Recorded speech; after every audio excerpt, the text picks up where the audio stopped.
Hi guys, in this video, I'm gonna show you how to delete your Ubisoft account. So first log in to your Ubisoft account by going to ubisoft.com. Then after logging in, click the profile icon that you can see in the top right corner of the screen.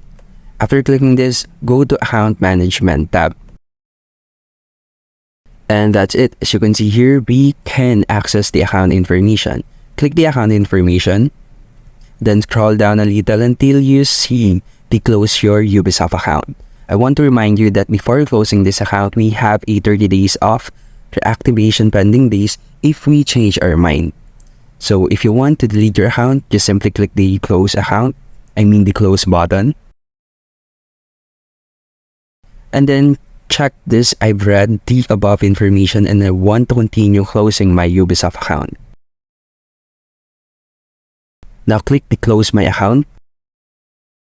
And that's it. We have closed our account, and after 30 days of not reactivating it, it will now be finally deleted. And that is how you can delete your Ubisoft account, and thank you for listening.